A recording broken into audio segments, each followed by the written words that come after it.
Good afternoon, everybody. Good morning, good evening, wherever you are in the world. Welcome along to the first practice session for the 2020 Rolex Belgium Grand Prix, a country famous for making chocolate. And of course, you know us by now. Me and Megan do enjoy some chocolate. She's just walking to the back of the box now. Welcome to Spa-Francorchamps, 4.352 miles, over 7 kilometers in total lap time. 218 miles an hour is the top average speed. Elevation change, the highest of the year, 100.5 meters. Last year at La Source, well, Raikkonen and Verstappen came together, breaking the front suspension of Verstappen, almost causing Raikkonen to flip over. Then, of course, 2011 at Eau Rouge and Raidillon, Mark Webber made a fantastic dive up the inside maneuver on Alonso, which still terrifies me to watch to this day. Le Combs, four abreast in 2018, Ocon, Vettel, Hamilton and Perez. And then again, it was Vettel coming out on top back then. 3 tyre compounds as usual. They are the soft, the medium and the hard. The red is the soft, the yellow is the medium, the hard is the white, but it's the C4, C3 and C2. And it's quite apt that the soft tyre is the C4 because alongside me in the commentary box, back with us this weekend, if I move the camera so that you lovely people at home can see her, it's Satan's sister, which I did realise in the previous show last night makes me the devil. But then again, nothing ventured, nothing gained. Hello, Megan. How are you? And how was your time off from Formula One? It's been good. Oh, is that it? Is it because you've been revising quite a lot and Yeah. nothing much else has been done? Yeah, it's basically what I've been doing over the lockdown. That and watching Netflix. That's a pretty good way to go for it. But don't expect to see the explodey tyres of Pirelli at the moment with the C4 going in the next couple of races because in the afternoon it looks to be raining and Saturday is heavy showers ahead of qualifying. Sunday could see some light rain at the moment, but it's predicted that we could have a lot of rain-affected races coming forward. And if you're wondering where Ian Birch is, well, he's not with us for today. At least he might join us throughout the weekend, but he's not with us for this race, which means for the first time since America 2018, it's just me and Megan broadcasting a Formula One session. And it's good because we've got a lot to talk about in this next 90 minutes, Megan. Do we? Oh, we do. A lot has happened, not since when you went away at the 70th anniversary Grand Prix. A lot has happened going forward. We'll start off with looking at some track limits that they are really harsh at this year. Coming up through Eau Rouge, up towards Raidillon, which is the turn 4, the top of the hill curve. Any car leaving the track and cutting behind the turn 4 apex curb will have their lap time deleted. It's also the same down at turn 9, which is now the Jackie X corner. No longer no name, but it does have Jackie X now. Any car leaving behind the painted curb will have their lap time deleted. The same at the bus stop at turn 19. If you go all 4 wheels off onto the green Astro part of the track, you will have your lap time deleted as well. It is the same down at Pouhon, which is turn 10 and 11, depending on whether or not we have some runoffs there in terms of a wet qualifying. We'll go through all of the changes and all of the action over the next 90 minutes as the green flag is about to come out. Get your questions in on the YouTube live stream. We also have hashtag JB Motorsport on Twitter to get in touch. You can also tweet me directly at Joshua Birch 99. Get in touch. We want to know your theories of what's going to happen in the second half of the season. We've technically had our little summer break with 2 weeks off. But now we go really intense towards the end of the season. The first practice session, though, is about to start. We are 5 seconds away. Cars already at the end of the pit lane of Carlos Sainz.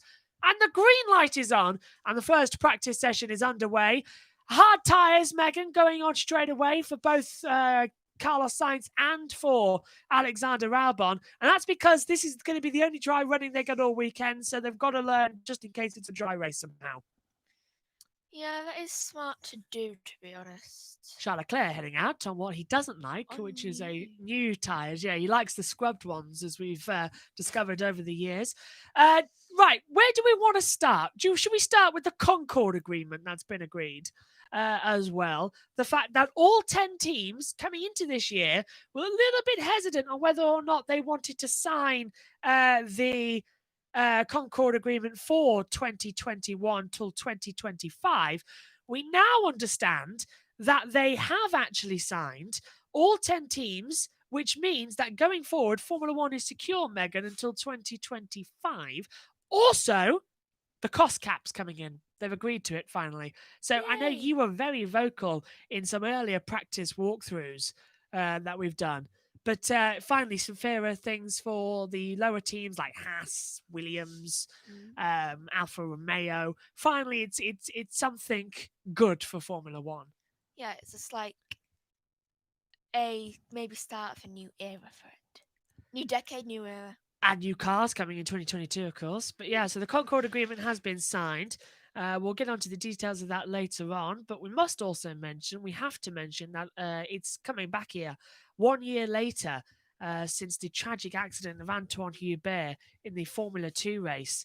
Formula 1 cars, Formula 3 cars, and Formula 2 cars are all wearing the AH19 badge on their cars. There'll be a minute's silence on the grid for the Formula 2 race, followed by a minute's silence on the grid for the Formula 1 race. And it's going to be very hard on Sunday. It'll be exactly 1 year since his accident, and it's going to be difficult. And Juan Manuel Correa is also here this weekend. He's been flown in, and he's hoping to get back in the car for 2021. Which is great after his horrific accident as well. It's a miracle we didn't lose him that day as well. But it's looking like he's on the road to recovery.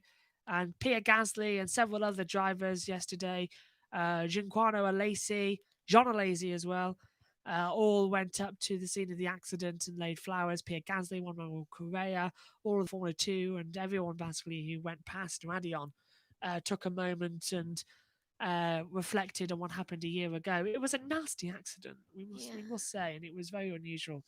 It is, of course, very unusual in modern day to lose a driver in a race. So 1 year on, it never gets any easier, but hopefully we can put on a good race for him, as the weekend's message is we race for Anton, which I think is great.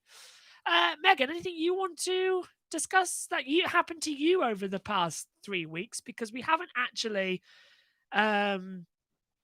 seen you since the 70th anniversary Grand Prix, where you dipped in the commentary box for the formation lap, then disappeared. Would you care to explain to our dear viewers where you've been? What week and why? No. Where you've been, what you've been doing, what you've been up to, really. Nothing much. That's just her. That's just the general thing. She's been revising a lot, which is interesting. I always am. Yes, I know you always are. Okay, Meg, we'll get on to talking about the Formula One calendar for 2020. Yeah. By the way, I feel like I've been revising since I was 4 years old. Yeah, I'll just have to turn your mic up because I'm getting feedback.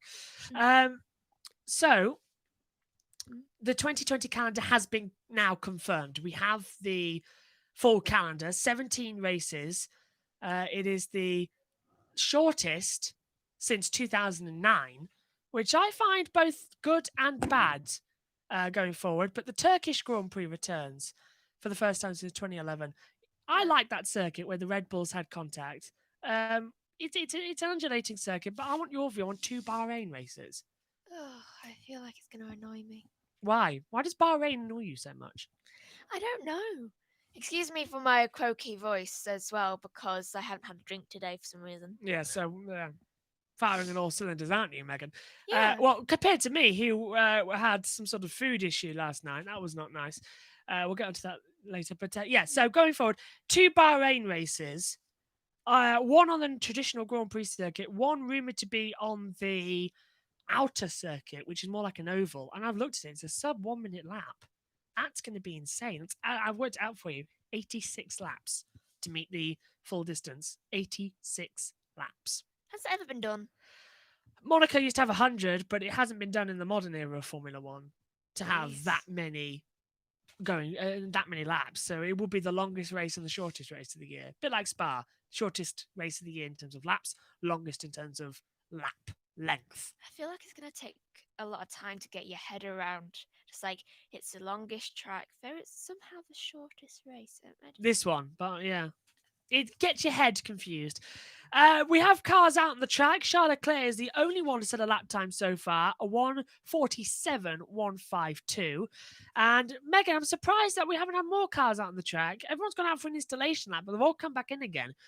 But I'm surprised no one's getting time out there, considering the fact this could be the only dry running of the weekend, and they need to get time in. Well, I don't know what it's about either. And what's that green thing? That's some aero flicking paint on the front of Lando Norris's car. But the thing is the fact is that it's in small little dots, like he's been following a car that's had aero paint on. It's flicked up at the back. What was Megan's directing me to the YouTube chat that we have on a different monitor. You should apply to commentate F1 races. Yours. Thank you very much. We've tried, and we're currently. You're not. I am currently applying for a few other things as well that I can't discuss at this moment in time. But just keep them peeled is all I can say. It's not Formula One though. But do you have any social medias where we can follow you? Yes, like and subscribe and turn your notifications on here. It's at Joshua Birch 99. That's on Twitter and Instagram as well. So get your questions in and all your information. Just enjoy the ride. It's a watch along, really, and we provide the commentary, and it's more fun this year than we've ever had in the commentary box. Yeah, I think that's because we have like. Well, I don't know. We're just talking. Yeah, it's just talking, really. It's a lot more easier than the races and the qualifying sessions where we have to have constant focus on the monitor and the timing screen that we have below us. But it does get annoying, doesn't it, commentating on the races, because if you miss something, you can't get it back. Precisely. You're going to be a bit rusty, actually, thinking about it, considering you haven't done it for a few months now with the commentaries. Once I came back from commentating after a year, and I was still better. That's a very good point. Okay. I have photographic memory. I remember everything. Mercedes have updated their winglets coming into this race. Back in Spain, they only had a little flick on the front. Now they've got two big, sort of like bull horns on the side of their front wing end plates. And looking at that just quickly before we get, because we haven't got the digital pad behind us that we can draw on and show you. I'm just thinking that's going to be quite aerodynamically efficient on a track which is got a few long straights and long corners, but where aero isn't exactly key. They test them mainly here for Monza, which is next weekend. We're just getting the driver tracker up as well and on the monitor in the commentary box. But yeah, so let's just quickly round up about the calendar for this year. We've got the Turkish Grand Prix now in late November, which kicks off the Christmas season and our last sort of four races. Time of year because it's so yes different to any other time of year. To be honest, I don't know why. Yes, Christmas is good, but we have Christmas starting in Turkey. Love it. It's very, very coincidental. Waited for that for years. Going forward as well, we will then have two races back to back at the Shakir International Circuit, which is Bahrain. One will be the Bahrain Grand Prix. The next will be the Shakir Grand Prix. And then the season ends on December the 13th in Abu Dhabi, the latest end to a Formula One season since 1963, when they finished 3 days after Christmas. So that's something. But I've got a feeling that Megan's going to be thinking, I've got to commentate around Christmas. Yeah. Yeah, but think if we have Lewis Hamilton crowned a 7-time champion there, or any other driver if they manage to catch him. Josh, I don't even like going to school near Christmas. That's a good point. You're going to have to sit in this garage, commentary box conversion at Christmas. I have a feeling that I'll have to be doing work during commentaries. I get that feeling. Okay, so going forward, we have got cars out on the track. Not a lot, actually, but some people making the effort to head out onto the track to entertain us all.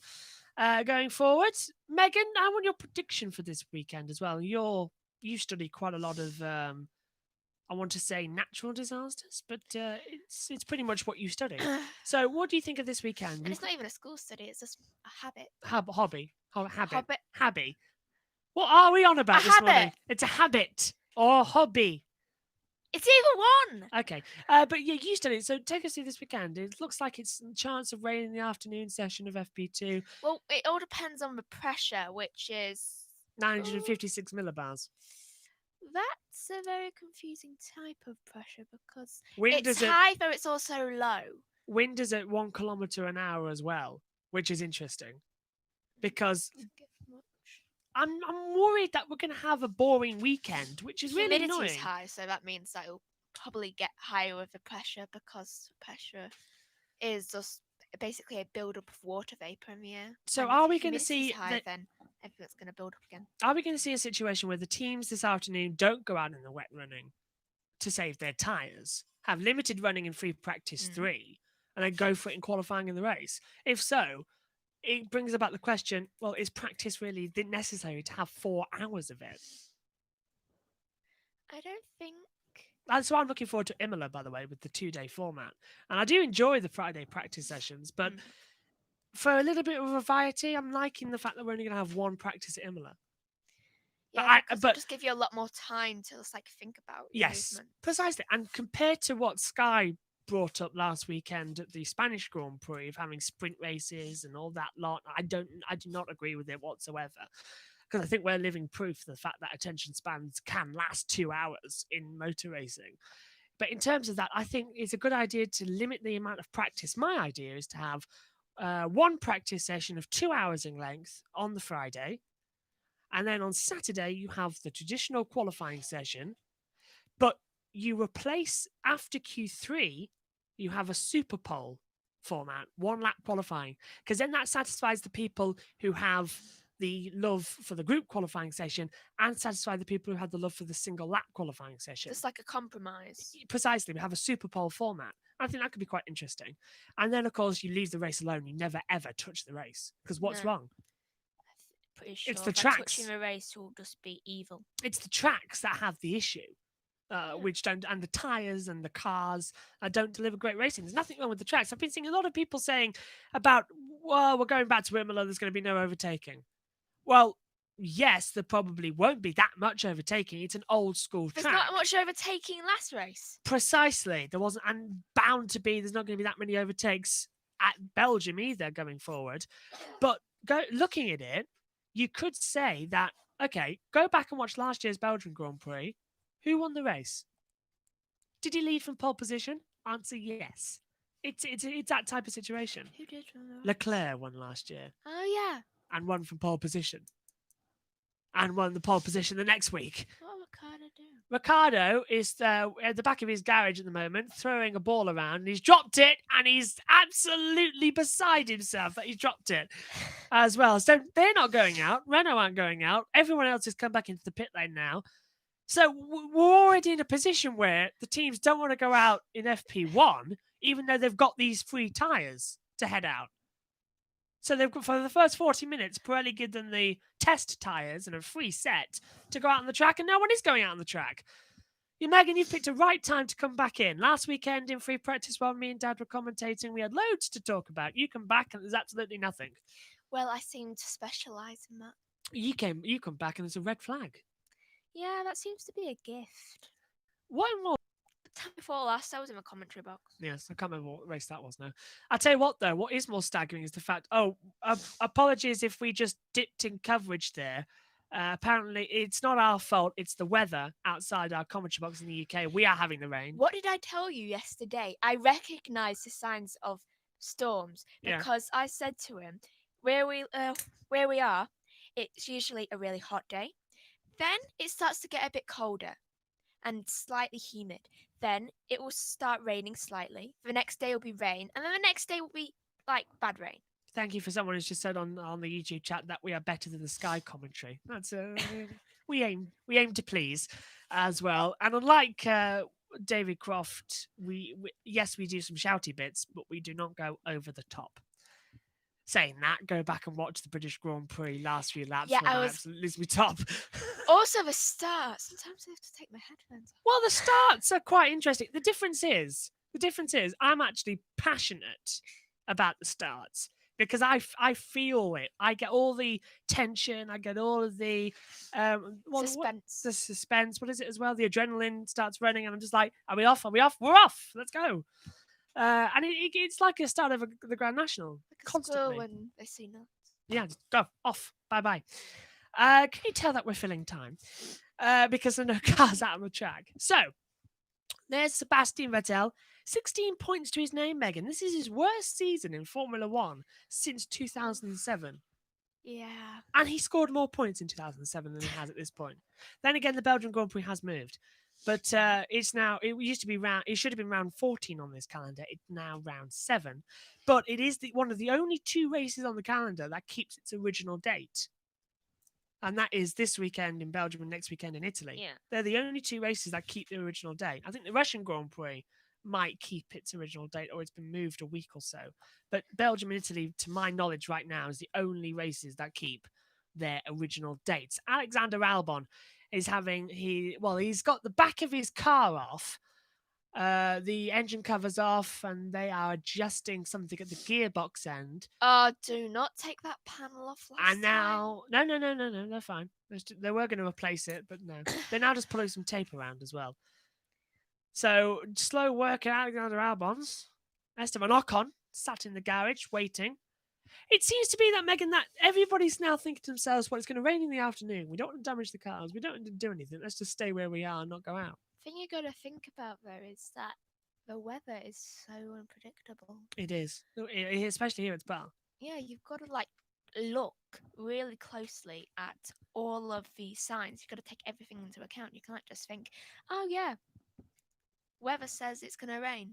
Air temperature is at 16 degrees, and miracle of miracle, we have a car coming out onto the track, and it is Max Verstappen in the Aston Martin Red Bull racing car. What is his home Grand Prix to an effect now that we've lost the Dutch Grand Prix at Zandvoort? But this should be a good spot for him. He's going to do a practice start. We'll talk about that as well, actually, Megan, is the fact is that anyone who remembers old Spa, the old Spa start-finish straight where it used to curve and then the source was very tight, we had Armco barriers running down the side of it, might like to know that despite the fact that turn 1 has now still got its wide runoff area, but the exit of turn 1 towards the old pit wall down towards Eau Rouge, the pit lane entrance for the support paddock has been extended with the wall. So now it's got that 1998 Coulthard feel about it. The fact if anyone loses there, you're going to go into the wall and off into the track again. So they've really extended the barrier to the exit of our pit lane. So it's going to be interesting. That's for me a little bit fascinating because it's going to just create a little bit more drama. And of course, in my opinion, the track was botched in 2007. The La Source hairpin was tight and demanding, and now they've got so much runoff. And I don't mind the flat straight, but a part of me doesn't. I misses the old bus stop that actually looked like a bus stop as well. Have you ever noticed how this track kind of looks like a drill? Yep, I always thought it looked like a gun, to be fair. It looks like a Star Trek phaser if you look at it. Oh, yeah. Spa bites, and he bites hard in the rain. Verstappen just coming through Stavelot and the curve to Porfrère to be public roads, believe it or not, Megan, this part of the track before the people who own Spa-Francorchamps took claim of it properly. Seriously? In 2007. Yeah. Yep, used to be a public road. Well, Spa used to be 14 kilometres. It used to be all throughout the villages of Malmedy, Stavelot, and Spa in sort of like a triangle shape. If I do that best, the track looked like that going forward. So yeah, bit like that. Just curve your fingers and your thumbs at the bottom. The track used to look like that, pretty much. Yeah, pretty much. And it used to be a deadly circuit. And there's loads of stories we can tell here, of course. We're in the Ardennes forest, and it's absolutely beautiful. Spa is one of my favourite races of the season. Spa, Canada, and the British Grand Prix, my favourites of the year. I don't know why. Don't know why Canada is as well. There's something about Canada that I just like. I think it's the fact that we used to have the R Factor game. Do you remember R Factor? We had it on the old computer. I still got the disc, but what did it do again? It was a racing game, but it had the BMW from 2008 Sauber. Oh, yeah. And I remember it now. All the little villages you used to like to drive on. Oh, I remember that now. And I used to love racing around Canada on that because it had a little bug in it, the program, where when it got to the large chicane, the cars always used to flip over, and it always used to bring out the safety car. So I'd get in the lead, and then I've won the race. Speaking of the old layout, last week I was there near Spa doing hiking in the Belgian mountain. And I drove on the old circuit. Oh, Riberson, is it? I can't read that properly, so I apologise if you get your name wrong. I think it's Riboson. Riboson. Thank you, Megan. I've got my glasses on, but the writing's small on our monitor. Really? Well, absolutely fantastic. I'm very jealous of you right now because I would have loved to have gone around Spa. And we should have been at some circuits this year. But unfortunately, COVID has locked us down in the UK and into our UK studio as well in the Combox. So I'm very jealous, and I'm hoping that you got to drive around the Master Kink. That is a fantastic corner. And I know Megan's going to think, well, you usually say Master. No, because the actual pronunciation of it at Spa was the Master Kink. It's weird hearing you say that. Yeah, it was the Master Kink. That was a little flick before a pub, yeah, and that's where Jackie Stewart rolled his BRM and was hanging upside down in the car. So yes, I am very jealous that you got to drive around Old Spa. I'm hoping that I can do that one day as well when the restrictions lift and COVID is gone. You can have a car revving up outside our commentary box right now as well. Just give you a little bit of petrol feel, shall we? Also, as we'll just talk about this briefly, Megan, going forward as well, I keep saying that. Yeah. Max Verstappen, home Grand Prix, technically. He's Belgium and Dutch. He lived on the border. This is his home race and he's still got no fans. But it's interesting to say that Belgium is still under lockdown. Really? Yeah, and the only reason this race is going on is because they've got a special dispensation from the Belgian government to allow to host this race. And I wonder how many people are going to tell us that over the weekend. But yeah, so this race should not be going ahead, but is. The World Endurance was on last weekend as well at Spa, and they managed to have their race as well. And it sort of gave F1 teams a little look ahead to what the track conditions are going to be like. And the sunshine has come out here at the moment at Spa. We have several cars out of track. Megan says it's not going to last. I think I'm going to agree with her. As I think this is Lewis Hamilton coming down the Kemmel Straight towards the Lacombe chicane area, site of the 2009 accident that took out Jenson Button and Lewis Hamilton. I think that wasn't Button's fault. I think it was Buemi's off the top of my head. It could have been Grosjean's, to be fair. Grosjean definitely did cause accidents in 2012. Flying over the top of Fernando Alonso, and that call for safety for Formula One of head protection was called then. It took until 2018 to get the halo. Yeah, wasn't that after Gilles Bianchi's accident that we got the halo? Or before Alonso flipped over Leclerc after. That was 2018, yeah. That was the other Turn 1 accident on the source. Alonso got a hit from Nico Hülkenberg from behind and launched over the air. I think then they were just like, seriously, again? Why? It shut everybody up, though, to say, oh, the halo's not for Formula One, it's taking away the safety. As soon as everyone saw that accident with Alonso... That had been broke once by Alonso. Yeah, as soon as everyone saw that accident with Alonso where his rear car sort of cracked the halo, and everyone thought, well, if that was Charles Leclerc's head, that we would have had a fatality. So everybody sort of said, okay, hands up. That's fine now. Halo's okay. We surrender. Get on with it. We've got 1 hour, 5 minutes and 40 seconds left at the moment. We have some times on the board. Lando Norris has gone into second place, but it is Verstappen fastest on a 1:45.886. Lando Norris second, Charles Leclerc third.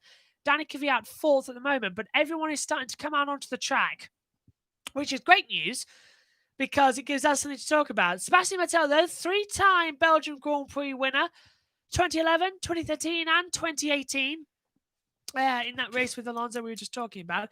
2018 was actually a cracking race. I think it was probably one of the last times we had a Ferrari-Mercedes proper duel. To go back to what I was going to say earlier, the last time a Formula One race was red flagged, are you ready for this? When? The 2017 Azerbaijan Grand Prix. How have we gone this 3 far? years? We were in a run of red flags every year. Seriously, every single year. What the hell? I know.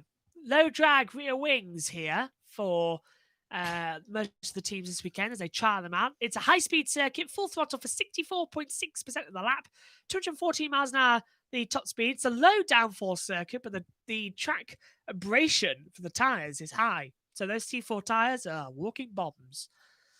I've been waiting to get that in all year. But unfortunately, it was a medium tyre that blew at Silverstone, wasn't it? Not a soft tyre for Hamilton. Yeah. So Vettel, with some new low drag rear wings, gets going.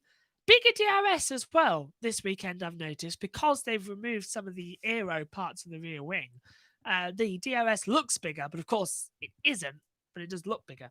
And if you want a shock, go back and look at the 2011 Belgium Grand Prix, and then look at this weekend and see how big the DRS now actually is. Because in 2011, you could barely tell whether it was open or not. Nowadays, if that was 2011, nowadays it's like a shark. I was just thinking, how long do you think it takes people to paint those tyres? Paint the tires, do you say? Oh, Yeah, on on the Astro, on the runoff areas. Yeah. I was going to say, didn't know Pirelli started painting, but it must take quite a long time. To be fair, is there a reason that there is a balloon in my pocket? I've just went in my pocket to pick up a tissue, and there's a balloon. Lando Norris has locked up at the source, and he's flat spotted the medium compound tyres, and nearly had contact with the AlphaTauri as well. I'm not even sure this is from my birthday. I don't even know when this was from. That's a couple-of-year-old balloon we've had. Oh, well, it's probably just falling in my pocket from the garage. Also, we must talk about the fact that Lando Norris coming into this weekend is only 1 point behind in a battle for fifth in the Drivers' Championship between Stroll and I think it was Verstappen. Correct me if I'm wrong. No, Bottas? Something like that. But he's looking good, is Lando Norris. He's having a good year this year. And personally, Megan, you weren't a fan of Lando to begin with, but you've warmed in 2019. You weren't. You were very good, but you've warmed him a lot in the past year. I think I just found him annoying and slow. And then he watched his Twitch stream and thought, "Oh, hello." And then he watched him over the lockdown and thought, "Yeah, I like him." Yeah, and also he got better. He did. I must admit, Lando Norris is one of the rising talents in Formula One for sure. And I was very surprised if next year with a Mercedes engine, if he doesn't get on the podium consistently and maybe even win a Grand Prix, I thought he was I'll be annoying very because he was slow. He's not slow now. Because I knew he could do better, but he was really slow. It wasn't his fault though. That was the Renault engine. I know.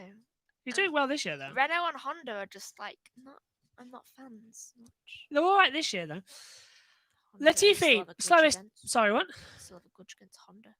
Yes. Grudge against Honda. Well, I don't think Fernando Alonso can now claim the fact that it was a Honda engine that cost him Indy 500 victory.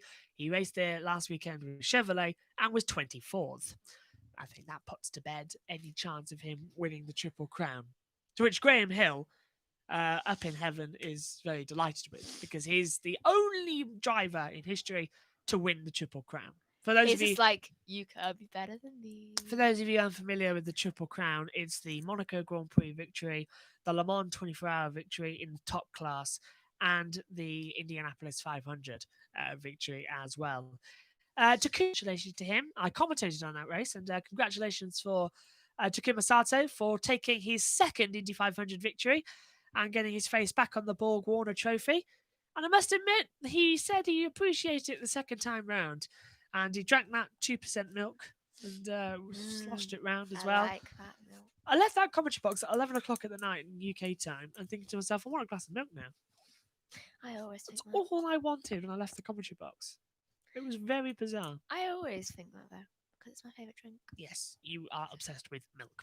Well, I think we've said that quite a lot over the years. I don't know what it is. I'm just, like, really obsessed with it. I think we've said that over the past couple of years as well. I think I've drank at least some milk in every single thing. Well, over the years? Yeah, every single day for all my life. I've never not had milk in some format for a day. Well, favourite beverage? Are you jolly around Christmas? Do you go out to some presents? It's my favourite time of year and I love cookies. Who doesn't love cookies? We can't do the joke. I know, unfortunately, the Cookie Monster joke. But looking at this as well, we just clicked over to 1 hour remaining. We're on board with Max Verstappen as he hurtles down the Camel Straight towards Lecom. 8th gear, 210 mile an hour. Slam on the brakes to 4th gear. Flick the car to the right and the left. Control it as you go downhill into a right at Malmedy. Then you drop downhill dramatically into Ravage, which is sort of a hairpin section. And turn 9 on this track, Megan, never used to have a name. It used to called No Name as well. I used to like it being called No Name. It's now called Jackie X, so it's the X corner at turn 9. Do you also commentate on races? Yes, we do. We commentate on all the sessions, but only Free Practice 1 goes out live at the moment. But the qualifying and race are trimmed down to radio highlight form and are on Wednesdays in our Grand Review podcast. But don't worry, because our facilities are upgrading themselves in a couple of weeks, and we are planning on streaming the whole weekend of a watch along commentary like this for quite a few of the classic races that we've got coming up. And this is how he decides to tell me. Now, I've told you that before. So races I like probably wasn't listening. Races like, well, we're thinking Mugello, Nürburgring as well. And then hopefully next year we can decide if this works or not. We'll do all the races and all the sessions and all weekends, and we'll have proper things. But this started originally as a whim, I feel didn't like it?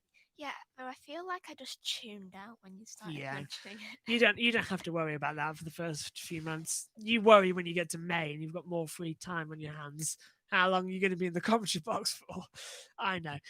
But then again, next year, I might not be doing quite a lot of the races next year. You must remember that as well. I might even miss a race this year in December. That means it's either up to me or Dad, and if it's up to Dad, Claire, I don't think we'll have much commentary.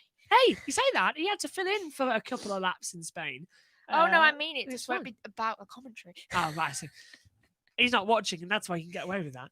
Get away with it either way. 2 seconds. We'll get back to that in just a second, because what the bleep is Norris doing for bleep bleep? But that was Pierre Gasly coming into Blanchimont, and Lando Norris was blocking him on the inside, and the two nearly came together, which is not good news. But yes, this year, continue with the free practice one commentaries. Races are in highlight form, and then we'll do a couple of live stream of Grand Prix throughout the remaining of the year. But it's looking good going forward as well. But next year, fingers crossed, we can stream a couple more races with watch-alongs, which is fun, and hopefully we can have a bit more fun. Let's also start the game thing again. Yes, we need to. We did the British Grand Prix live as well, actually, a couple of weeks ago. All the sessions are there for you to watch and catch up on the YouTube channel below. And if you want to go back and see what we were talking about yesterday and have a look at the track in full detail, I did a lap attack on the F1 game. And me and Megan talked about what was going on in Formula One in our Thursday preview. That's on the YouTube channel now as well. You can go back and catch up on all the races from this year in the Grand Review podcasts. Whenever we do racing games, like, I don't stop. Break? Yeah. Yeah, and I like to ram into the side of Joshua's car just to help. Yeah, that wasn't helping. Well, last year... It was helping me. It was. Last year as well. Last year in the... What was it? Last year in the Japanese Grand Prix, we had that Saturday free because everything got called off for the typhoon. Yeah. So we did the Saturday magazine show, something or other. And we basically just had half an hour to fill and talk about, really, for a break, as we predicted what would happen in qualifying. So it was half an hour in the end, that show, as me and you did a race around Tokyo and Gran Turismo. Yeah. And that wasn't really fun because you just cheated.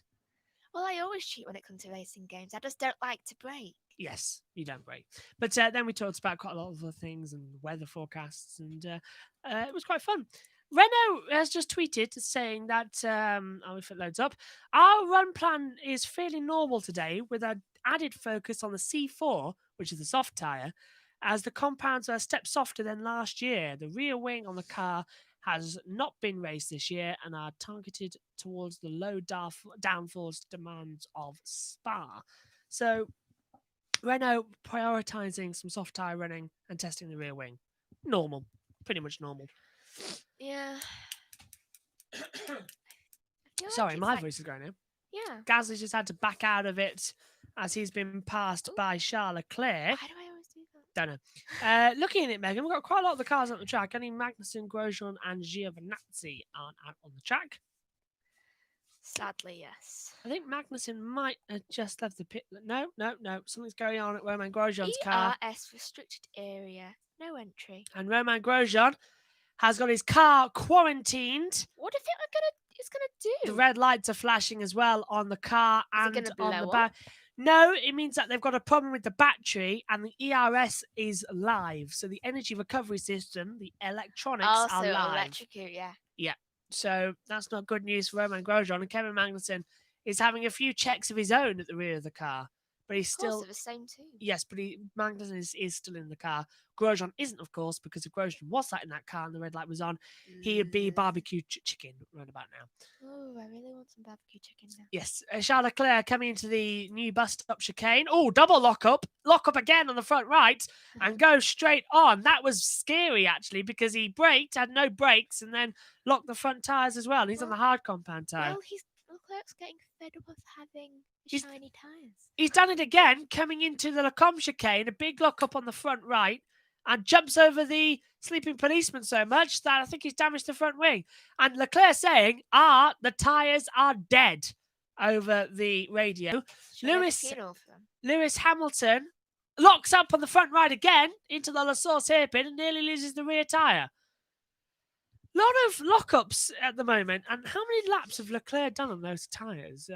Leclerc's done 4 laps on the hards. Is it too late to say, oh dear, it's happened again? No, it's not too late. 4 laps on the hard compound tyres and Leclerc saying that they're done. That's not a good sign. They are a step softer than they have been ever at this circuit. So I'm just worried that we're going to have another situation of, oh dear, this is it. And this explains, Megan, the reason why they're not heading out onto the track. It does explain, yes. Although you can see them just like getting ready. Hopefully that the tyres will last a full distance going forward. How many pit stops has he had right now? No, he's just changed tyres again, but he was on hard compound tyre, and I think he just put some mediums on. How many times has he done? 1 set, 4 laps in total. He's done. I know, scary that the hards are going after that long. Lewis Hamilton has currently got the medium compound tyre on as he comes through Blanchimont. Fastest personal best first sector, fastest of all in the second sector. Coming into the braking zone now for the bus stop. Right and left, flick it up and go to the line. And Lewis Hamilton, 5th fastest at the moment, and rockets up. No, doesn't improve. Yes, he does. He does improve. A 1:45.298 goes fastest overall.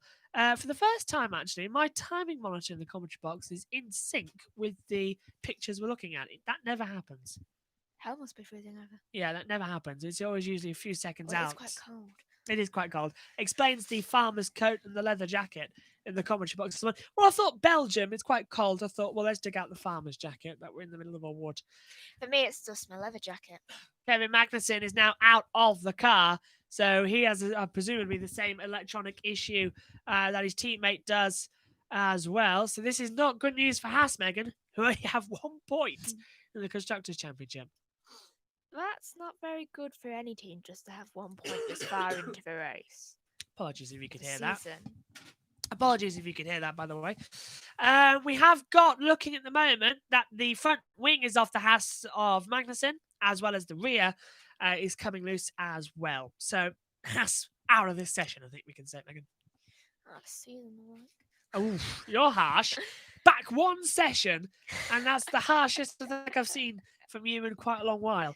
Let's run through. I'm a very harsh person. Should we run through the order? I think we should. It's Hamilton top on a 1:45.298. That's then followed by Verstappen, Bottas, Stroll, and Perez, the top 5. We then have Norris, Kvyat, Gasly, Albon, Ricciardo, the top 10. Ocon, Leclerc, Russell, 13th. Sainz, Raikkonen, Latifi, and Vettel, 17th. Overall, the last time is a 1:47.869. The field separated by 2.571 seconds. And we have Magnussen, Grosjean, and Giovinazzi not setting any lap times. Lewis Hamilton back into the pit lane.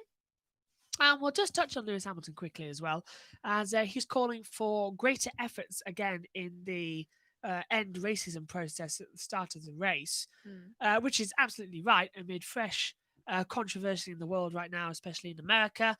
As well, we must say that we absolutely hate racism in any form, and we are all equal as well. I think that's a great thing, as motorsport truly is the one sport in the world where everybody can be equal and compete in the same thing, man, woman, or whatever your gender is. It really is a space for everyone. I think is the message that we are sending out, and hopefully Formula One can get it to grips together and get it nailed down exactly how we want to show it, show our support, and that we should end racism immediately. It's ridiculous. It's gone on for so long. But Lewis Hamilton saying that he has no plans to boycott the Belgium Grand Prix at the current moment. I like that at the current moment. At the current moment, yes, because anything could happen. I can just imagine Lewis like going in with like an army to people that just probably would. Many people support Lewis and many people don't support Lewis, but one thing is you should never support somebody for the wrong reason. You should always support them for the right reason. I think Lewis is doing everything for the right reason. I think we support him for the right reasons as well. And hopefully Lewis continues the push for greater diversity in Formula One. Also, Sebastian Vettel, who's been fantastic, a real driving force as well with Lewis Hamilton over all of this. So it's great news. The We Racers won on the side of the safety car that we're seeing on the screen at the moment is the message this year. And I think that's a strong message. Formula E has got positively charged, which I think is a great hashtag as well. And Race Control have deleted Max Verstappen's fastest time from the board of a 1:45.648 due to running off at the Jack Eakes corner at turn 9. And we mentioned that at the top of the hour. The fact that if you do that, your lap time will be deleted. So he now still remains in second place, but a 1:45.470. Sky Sports just gone on to an ad break in our commentary box pictures. No one's out on the track at the moment, so please use this time. Get in touch, ask us a question, and we'll answer it as best to our abilities. I mean, I've been commentating on Formula One now, 15 years, properly for 10 as well. Megan, you've been doing it since 2012 for the commentaries as well. I've just been doing it all my life. Yes. I'm pretty sure there's a home video somewhere with me.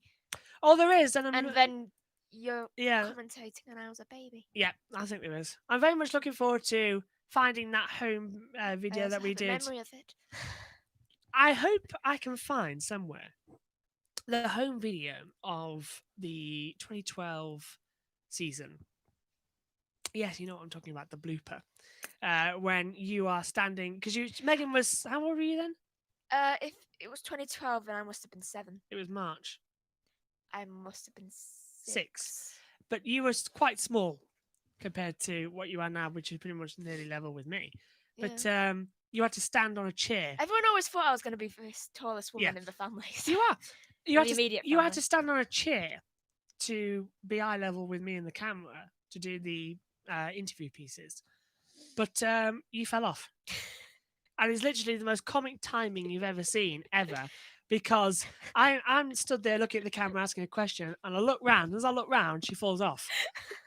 It's the most comic timing ever. And I hope I can find that and get it into one of the preview or review shows before the end of the year. But we have quite a lot of bloopers already for this year, basically, haven't we? The amount of times we've messed up in the pre-recorded segments. But when we go live, we pretty much nail it first time, don't we? Yeah, but when it's pre-recorded, it's just like...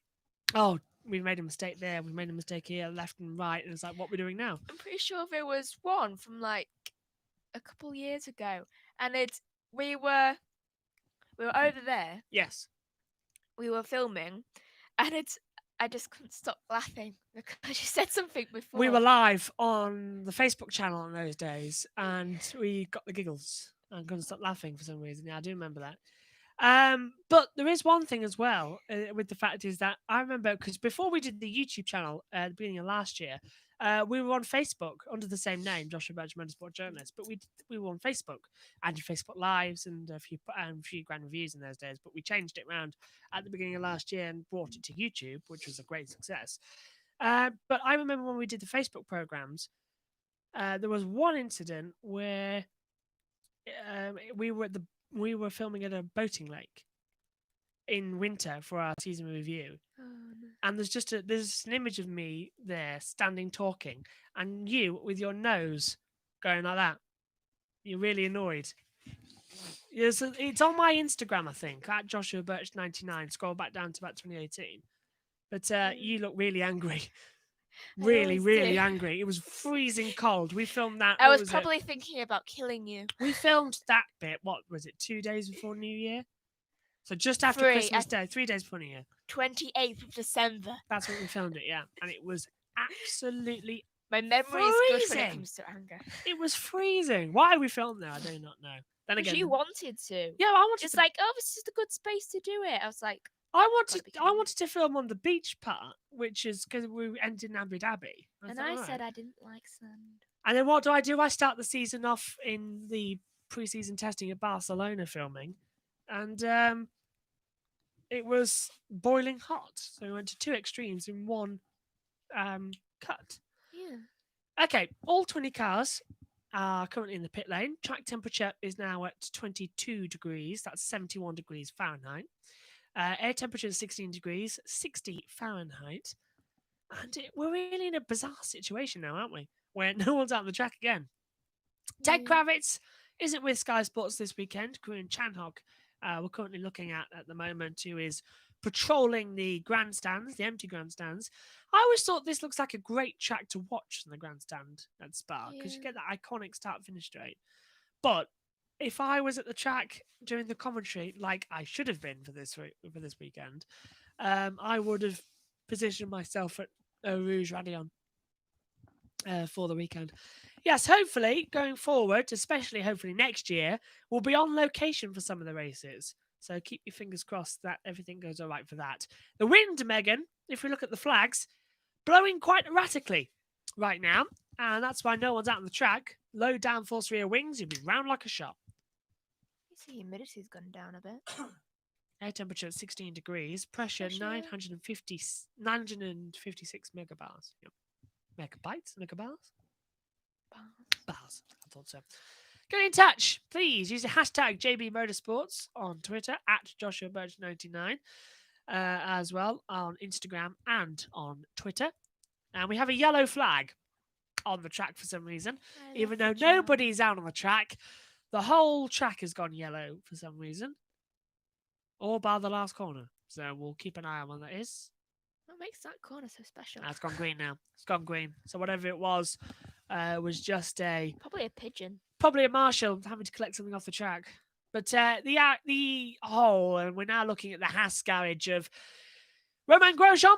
The engine's coming off. The floor is off on the Haas. It's up on jacks. The front wing's off. Everything is being removed from that car. And it's the same now for Kevin Magnussen.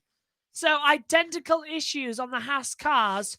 And that's going to keep them out for the week for this session. And that could be the only dry running of the weekend. So not a big loss, but if it's dry in the race, it's a big loss. It is a big loss.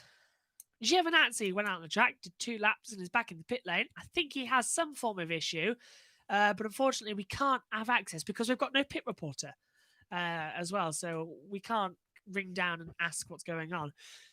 For the Australian Grand Prix, though, that got cancelled, we did have a pit reporter completely by accident. Our sister, your sister, my other sister, Kellyanne was in Australia. And she was going to be there for the opening race, and I was going to ring her and say, right, what's going on at this part of the track? What's going on there? Yeah. But unfortunately, it all got called off at the last minute. Literally the last minute as well. So, unfortunately, that didn't work out. Adrian Newey walking through the garage of Red Bull now with his iconic red booklet full of all the drawings and stats. Where's he off? Where's he off? It's like that book that you can see, though you're never allowed to look into it. That makes no sense, but if somebody got that, please tell me what it was. But yeah. Oh, I don't know. It's just like this, like... Agent New is walking down towards... The Godfather. Agent New is walking down towards Ferrari. So he's going to look at Ferrari. I wouldn't look at Ferrari for ideas. If I was Agent Newey, Red Bull are the second fastest team at the moment. Ferrari are battling for 5th. You're better off looking at Red Bull. It's Racing Point are going forward as well at the moment. And we have a car on track, Megan. Lando Norris. Who is coming out. He's just like, McLaren's good as well. This is a stellar shot at Eau Rouge we're seeing of Lewis Hamilton. They tilted the camera, and you can really see the elevation change up there as well. That's unbelievable. It's at Joshua Birch 99. So just at Joshua Birch, BURCH 99. In fact, I'm going to write it into the group chat now so everyone can see it. So apologies for getting this close to you. How are your viewers? Hope you're all well. There you are. I've put it into the group chat for you now. That's the first time I think I've applied live on air into the group chat. Usually we have members doing it for us, but not this time because it's a two-man crew or man-woman crew, two-person crew. That's what I was aiming for. But yes, it's at Joshua Birch 99. That's on Instagram and on Twitter. Use the hashtag JB Motorsports to get in touch as well. No problem as well. And like and subscribe as well. We'd love to have you on. We do this all the time throughout the season as well. We have our Friday practice review show coming up this evening. We have our Saturday practice review, doing qualifying. Sunday race preview, where we have a look ahead to the race and Megan does her wizardry with predicting the pit stop strategies. And then, of course, we have like a forum type show like the BBC used to have on Sunday evenings. We pre-record it and then we put it out, and it's called the Sunday Race Review. So that's our forum type where we all laugh around a little bit, sit at the table for like, what was it, about 45 minutes and just have a chat. So, yeah. Get your questions in. And by the end of it, I'll guarantee I'm annoyed because it ends up being cold outside. Yes. The last time we did that properly was... I start going like this with my mic, just like the previous... trying to tell him to shut up. Because you haven't been here for the previous two races, I've had to do it in here, and it's only been about 5-10 minutes. So we're looking forward to sitting down on Sunday evening and have a proper forum type show. So please, after you've watched the race, get any questions or any comments you have about the race in, use at Joshua Birch 99 or hashtag JB Motorsport. Get your questions and reviews in, and we will answer them, put them out on the program as well. So please join us for the forum, which is pre-recorded, but you can get questions in before, and we'll put them on. We've got it on throughout the race as well, so we know. I feel like I'm really good at strategy. You are. You're a great strategist. I don't know why that is. Do you reckon that would be good if it was like policing? Possibly. Probably. Definitely. Yeah. Also, my future job has this. Everybody was very impressed with you, by the way, Megan, with last time at the Spanish Grand Prix, even though you weren't here commentating, we talked in the morning and you said it could be a two-stop strategy. Yeah. Everyone was very impressed you got it bang on with laps as well. And so, well done. I don't know why. I'm just really good at calculations in my mind. We've had Ian Birch in the commentary box. He's our father. But yeah, Ian Birch has been in the commentary box for the previous two races. And we've been trying to control 1, 2, 3, 4, 5, 6 monitors that we have in the commentary box. And it's annoying for two people to do. So it's good that you're back and handle the timing monitors and tell us where we're going wrong. Lando Norris is completing a lap time at the moment. I do that in real life as well. Yes, you do. Bossy. Also family genius, we must say. Going in then, Lando Norris into the bus stop, 6th fastest at the moment. Is he going to jump up the order ahead of the two Racing Points? Well, he does better than that. On the soft compound tyre, the C4, Lando Norris tops the timesheets, a 1:45.274. A brilliant lap time for the McLaren driver there in his sort of bright yellow neon, like this highlighter color helmet. How much does that have left in it, actually? I'm not sure. Probably a lot. Carlos Sainz out on the track as well. I feel like that much. Carlos Sainz on the track as well. Megan, he's jumping to Ferrari next year. How much does he regret that move?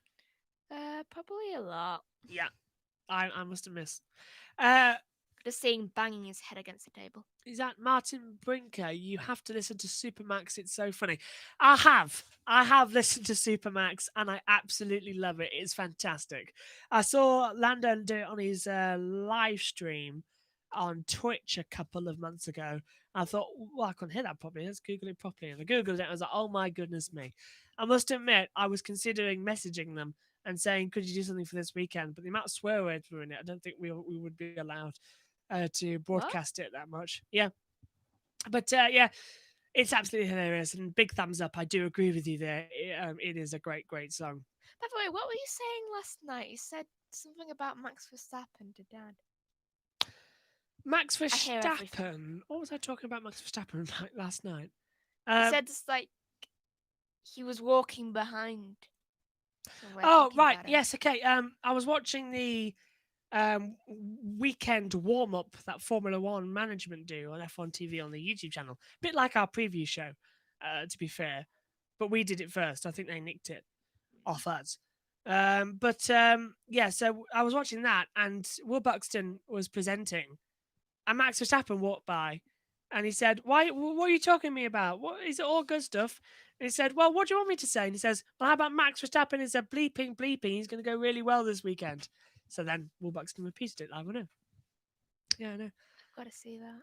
I'll show you later. It's the F1 weekend warm up that we were on about just then as well. Carlos Sainz on a lap time now, 16 thousandths off of Norris's time on the soft compound tyre. We could have a 1-2 here. But then again, the top two already of Norris and Hamilton separated by 0.024 of a second. 24 1,000ths of a second, or 24 hundredths, I believe, is the actual correct term.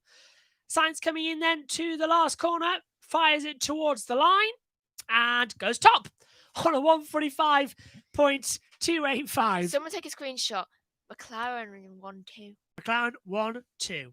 When was the last time you saw that happen? I don't know. Must admit, it's been a while. This is Carlos Sainz coming up now towards the Camel Straight, and his sparks flying underneath the car there. Absolutely unbelievable. And he's gone very wide, Megan. All four wheels off the track at the exit of Malmedy, just after the Lecombe chicane. So whether or not his lap time will be deleted, I'm not sure. We'll keep an eye out. But right now, Megan, the top three all separated by less than a tenth of a second. That's close. It's insanely close. In fact, the top three separated by 0.076. Saying that, Albon has literally just gone fastest on a 145.075 as well. McLaren looking good. Yeah, McLaren, that was in the comment section as well. Yeah, McLaren are looking good this weekend. And they seem to have found something back with mojo. So hopefully they'll have a good weekend as well. Sadly, power unit issues have ended both Haas drivers' participation in FP1. So it is power unit issues for both of the Haas cars, and they are out of first practice. And Megan, that is a lot of running lost in a weekend which could be so crucial for getting dry running at the right time. You could be a bit louder. I told you they weren't going to score points. They've only scored 1 point this year, and that's Kevin Magnussen. The rest haven't. Exactly. Grosjean is at the very bottom of the no points board. He's 20th. 21st, sorry, because we've had Hulkenberg. For anyone who doesn't know, I'm extremely competitive. Once in Monopoly, I robbed the bank. That came from... I'm competitive in my sport. Okay. I can just hear as well. And it's Haas. It's absolutely hammering it down outside our commentary box. So apologies if we have picture breakup. It's not our fault. I'm trying to lead it to, if I was a Haas manager, then I would be throwing something at people's heads. Gunter Steiner was probably going around now saying we look like a bunch of beepers. But yeah, I would not like to be the Haas team right about now. But Haas have committed. They signed the Concord Agreement for the next 5 years. They are in Formula One. So they're stuck with it, basically. They are absolutely stuck with it. So, looking at this, Lewis Hamilton now on a soft compound tyre, the C4, of course.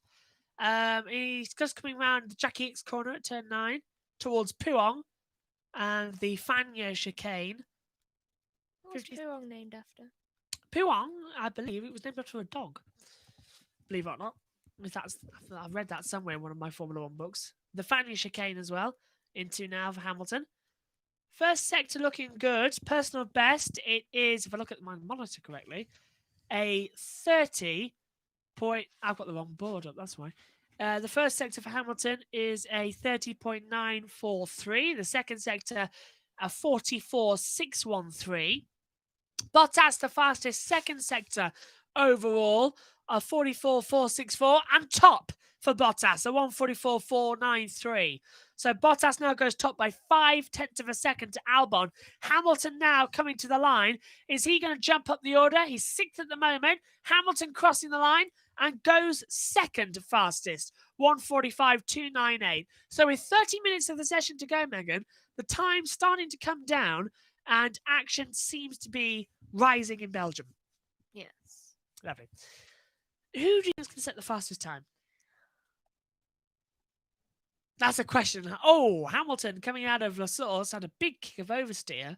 I keep wanting to say Stroll. You want to say Stroll I fastest? don't Seriously? know why. How is Stroll going to be fastest? He was in third. Hang on, we've got a man on the track. At the exit of the Jackie Hicks corner, one of the marshals is standing back in front of the barrier. He's off the track, but he's not behind the protective screen area, and he's practically standing on the track. That is not good. That's A, not allowed, and B, very, very dangerous. So they'll have to get it. I would say Charlie White in there. Michael Masi will be doing his nutting roundabout now, getting on that radio and saying, "Get that man behind that barrier." Unbelievable. That's the most stupidest thing I've seen from marshals in my life. Marshals are the best in the world because without them, we can't go racing. And that is the silliest thing I've ever seen. He's dressed up like a fighter pilot, that marshal. So presuming doctor. They look quite similar, but get him behind that barrier right now. Silly, absolutely silly. We've never had a fan on the track here, I don't think. We had them in Hockenheim, Singapore, China, as well. Yeah, several others. It'd be funny if someone said, "Hey, there's a fan on the track. Just get a little fan." I'd like to say that, but that's already been done. Has it? 2010, Jenson Button at Monaco. One of his intercooler fans was left in and it fell out. So there literally was a fan on the track, an actual fan in between the pit lane and exit. Oh, that's hilarious. Max Verstappen blasting by his teammate Alexander Albon coming down towards Eau Rouge and nearly made contact. I looked at it, it was like, whoa, big jump. Nearly went flying there.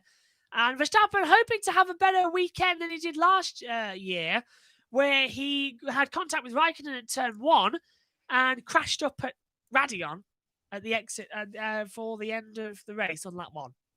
Yeah. So he's going to have a better weekend. Fingers crossed. Is that man still there? No, I think he's moved at the exit of Jackie Hicks's corner. Hallelujah. Hallelujah indeed. Just looking at the timing monitors that we have around the commentary box, Esteban Ocon has jumped up into 6th place as well. Can't see what time just yet. 1:45.099 as well. We've got another comment on the YouTube channel as well by Megan. You can pronounce this, I can't. Riverson. F1 is planning to be carbon neutral. Do you think that this could bring back V8 or 10 because there were no more CO2 emissions and maybe bring back refueling? Well, I have been asking quite a lot of questions about this. Is the fact with people who are in the paddock as well. I've been trying to find out quite a lot so I can bring it back into talking about it. It's a great question, great timing as well. The carbon neutral by 2030 or 2020? I think it was 2030 for Formula One. That is definitely going to happen. They're going to find a new way for taking the cars around the planet as well and reducing the on-site emissions as well. They should just go by boat. They're not going electric. That's what we understand. And we understand that they are going to keep the current V6 turbocharged engines. But there is a discussion for bringing back a hybrid V10. So that could be interesting. That's been floating around for quite a while, hasn't it? But there's nothing concrete. There's just discussions and a little bit of rumours and a little bit of hearsay here and there in the paddock. But the current regulations are locked down for V6 turbocharged engines for the next generation of cars coming in 2022. But going after that, they're locked in for 5 years. So going after that, there's talk already about, do we change the engines? There's been talk of going down to a V4 turbocharged engine, quite similar to the LMP1 cars at Le Mans. But from what I understand, we're going to keep the current V6 turbocharged engines, which is here or there. And they are louder than what they were in 2014. I can attest to that because standing trackside in pre-season testing, you didn't need earplugs, but they were loud. But they were nothing like the V10 days when it was screaming past you. So I do miss the V10s, but at the moment, it's hearsay that they could either go V6, a V4 turbo hybrid, a V10 hybrid, which I think is going to be a bit insane, but I think that's already been done. Some manufacturers done a V10 hybrid. I can't remember which one. And no sign of V8s, though. V8s, I think, are off the table. They always sound a bit tinny to me. compared to the V10s, which were like screaming past you. Big lock up for Danny Kvyat at the moment, coming into La Source, and he's run straight on as well. So there you go. To answer your question, looks like we're going to be keeping our current V6 turbocharged engines, but there is discussion of a V10 hybrid or a V4 hybrid. I just got so scared of my lead because it felt like something was running across my lap. It was just my lead. I have that quite a lot. Yeah, it's the headset leads that we have. But yeah, so hopefully that answers your question. Oh, and just to bring back refueling, that has been completely banned. They are never, ever, ever going to bring back refueling in Formula One because it was too dangerous. It costs too much to rig up with the pumps as well, and they're never going to bring it back ever. So we're stuck with the full tank of fuel for the race, and plus, they never really worked. There's only a couple of times when we had refueling that it was interesting racing. But majority, it was just more of a pain. So yeah, that's gone. That's gone. And plus, it's easier now because they can all last the race, and it's easier for us commentators to tell you what's going on in terms of tires. And if we have fuel saving, then we can work out roughly how many laps they've got left in terms of pit stops, where we do that 8 times a weekend. You weren't commentating in 2009. I was, and I can tell you how annoying it was having a calculator, and you were looking at the calculator more times than you were looking at the screen. So yeah, it was annoying. So no, refueling's definitely gone. Safety hazards and everything, that's gone. Definitely. But Megan, what do you think? What would you rather have, V8, V10, or the current V6s? I don't really know. It's a difficult one, isn't it? To honestly discuss about it, it's difficult. I'm just going to throw caution to the wind and say V8 because I'm not really sure how it does. The V8 was one we had just before this one. They were still loud. I think the V8s were more the sound of Formula One than we realised. Everyone says, oh yeah, V10s were insane, but I think the V8s made more of an impact on us. But I never really liked them. I mean, I missed the V10s. I grew up with Murray Walker shouting over V10 engines and the sort of launch that you had on them. Yeah, so old school. You had V10 in 2005, but you were a baby, so you don't remember that. It probably annoyed me more than it. It did. Made me happy. We had to move you out the room whenever the race was on. Yeah. That's just because of me, though. We have got some rejigs of the order at the moment. Bottas top, a 144, 493, as we said. Hamilton, Verstappen, Perez, Stroll, top 5. Albon, now 6th. Ocon, 7th. Followed by Sainz, Ricciardo, Norris, the top 10. And then it's Kvyat, Raikkonen, Leclerc. Vettel, 14th.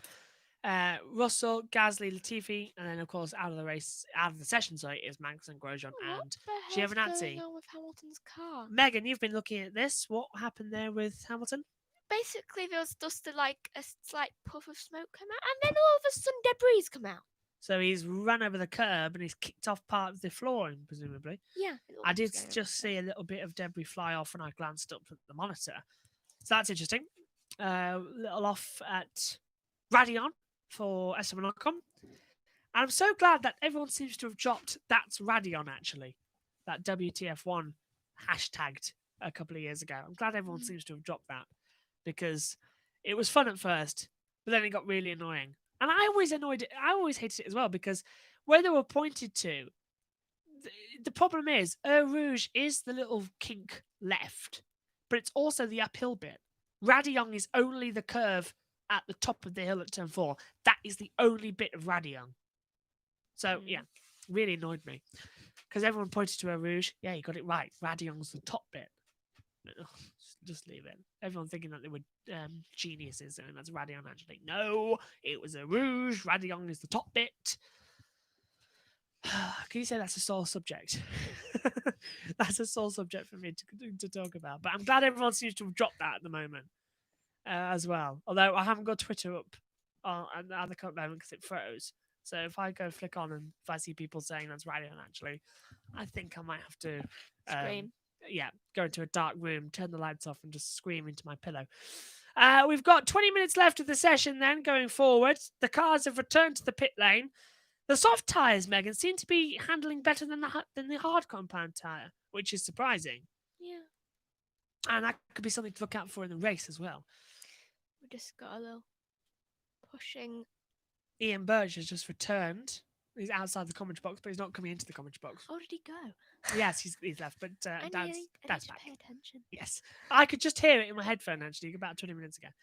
But it's Bottas top from Hamilton, Verstappen, Perez, Stroll top 5 with 19 minutes and 15 seconds remaining. Charles Leclerc back out on the track. He's just ahead of Kimi Raikkonen as he comes into the Rivage section of the track before the Jackie X corner, which is now turn 9. Finally, turn 9 as a name. It's only been about 100 years here at Spa and finally gets its own name. Puong, turn 10 and 11. And then the Fanya chicane. Bottas and Leclerc then. What's the gap between them? It is 1.266 seconds separates the top 13. Separating the entire field, I'm being told in my ear I need to say, is Bottas to Gasly, and it's 2.168 seconds. That's closer than we expected, to be fair. Which is more interesting? Sorry, that was going to be a question. I trailed off. Which is more interesting then? Wet race at Spa or dry race at Spa? Wet race. Always a wet race. I like your thinking. I'm saying that because I've just had a quick look at the weather forecast and it's risen for Sunday. More chance of rain. Yeah, in the 90 minutes been on there, it's getting worse. Yay! Didn't realize it could be told that quickly, but it must have been in a intermittent shower frequency. Hello to Abby Dewhurst if you're listening. I hope you're well. Congratulations on your wedding, by the way. That was a couple of weeks ago. Yeah, congratulations. Bottas back in the garage, and Hamilton is having some work done on the rear of the gearbox of his car. I think it's just a bit of maintenance of cleaning. But I think, actually, looking at it, I think they were just replacing the bit that fell off. They're now taking the rear wing off. They're now taking the rear wing off of Lewis Hamilton's car, and they've got the torches out. I think this might be Hamilton done for the first practice. I think when he ran off the track, kicked up the dust, and then broke off part of the car. I'm just wondering. How does that work? How loose was it? Rear wing's off. New rear wing going on. Why did that bottom bit of the rear wing look so yellow? I think that's a new low drag rear wing that they were testing. We haven't talked about just yet, Megan, the fact that the party modes will be gone from next time out in Italy. So the qualifying top engine modes that allow Mercedes to out-qualify the field by about 5/10, they're gone. So everyone will be restricted to the same engine mapping for qualifying and the race, which will be interesting. It'll new to the field quite a lot. Yay. But yeah, you're looking forward to a closer qualifying now, aren't you? Yep. Just to remind you all, we will be back later on this afternoon for the Friday practice review, reviewing FP1 and FP2. Saturday for the Saturday practice review of FP3 will be at 1:30. The Sunday race preview will be at 1 o'clock UK time. And then we will have the Sunday race review in the evening, detailing and in fingers crossed, great race. But yeah, the Grand Review podcast will be on Wednesday at 8 o'clock as well, with qualifying and race commentary highlights as well. And it's a bit more interesting, isn't it? Because we get to do a bit more of talking about actual racing in terms of just filling time, which is what we've done for an hour and 18 minutes. It hasn't really been a productive session, has it? No. FP1 usually is, but it's been going something as well at the moment. It's gone downhill this year. Also, many people were messaging me in between races saying, "What are you doing for Imola?"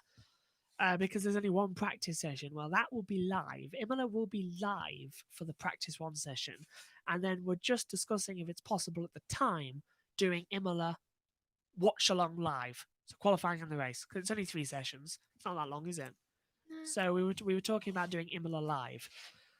So keep your fingers crossed. I love Imola. Imola is such a racer's circuit. And I know you're looking forward to Imola. Sky Sports just got an ad break then. One thing also that I'd just like to point out is that usually on a Friday, I go from MotoGP to Formula 1, back to MotoGP, and then back to Formula 1. It's nice to have a break. Yeah. It's just Formula 1 today for me, which is fun. It must be just like very peaceful to know that I don't have to do anything right now. Well, unfortunately, I've just looked over, and our voice recorder that we use as a backup for our commentary, in case anything goes wrong with the audio, has turned off. So it must have died, or I forgot to press the button. Either I think way, you forgot to press the button. I tell you what, though, that happened in the race, we would be freaking out Oh. by now. Yeah, so I'm very glad that it's happened when we're live, and I'll fix that for later. Yeah, if that happened in the race, I can just imagine your face. It's happened. It's happened before. It's also happened when I literally broke. Yes.